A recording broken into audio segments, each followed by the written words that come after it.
You don't think so? Doesn't matter the size of the man? Or the size of the man who identifies as a woman? Okay, that's enough. I know what you're doing here. So. You done? Yeah. All right, sounds good. Well, you guys have a great day. Bye, thank you. Hey guys, it's Biagini with Campus Reform, and today I'm at Florida State University. Earlier this week, the Department of Education ordered that the University of Pennsylvania must remove biological males from women's sports. So today, we're going to find out what students' reactions are to this news.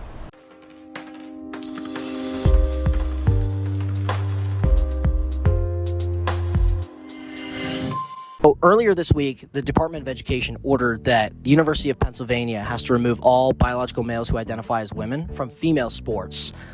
What's your reaction to that news? I'm not one to judge and that stuff on me, but I do kind of agree that just because of the objective biological differences between males and females, it's just for the better for everyone. Just in a competitive setting, I just don't think it's appropriate. I do believe that women have their own division for a reason, because men are more physically capable than women. That's not to be misogynistic or anything. It's just a fact that men are stronger. Yeah. It sounds weird. Very weird. Yeah. Like wrong? Yeah. Yeah. Yeah. How so? I mean, if someone identifies as a woman or a man, then let them do it. And I mean, if they're in this process for a while, I feel like they're already a woman. So yes, they should compete in women's sports for sure. I think it's insane that we keep targeting a group of already marginalized people in this way. It's bullying.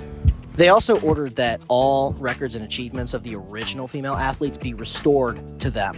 Do you think this is rather late, seeing as a lot of these achievements were from several years ago, or do you think this is still a good victory?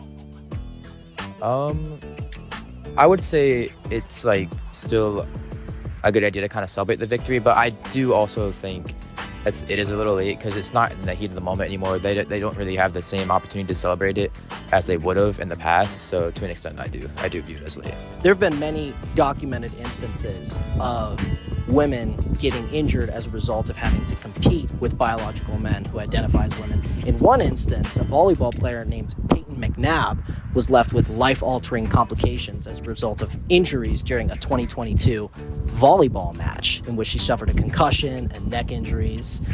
Does that change your opinion at all? Oh yeah, it definitely does. You bring a good point. Transgender women are biologically men. It's not to be disrespectful or anything. That's just a fact.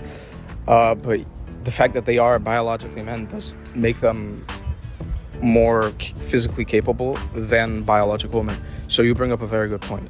Not really. I mean, it's just women fighting against other women or swimming against other women, I guess, right? At University of Pennsylvania. Yeah. Yeah, if someone got injured, I think the system has to figure out a way to do it. But removing those women from these sports are not the answer. In my opinion, if people are getting injured, something has to change. But I don't know. I don't think removing these women from these spaces. I don't think that's the answer. You don't think so? Doesn't matter the size of the man, or the size of the man who identifies as a woman. Okay, that's enough. I know what you're doing here. So. You done? Yeah. All right, sounds good. Well, you guys have a great day.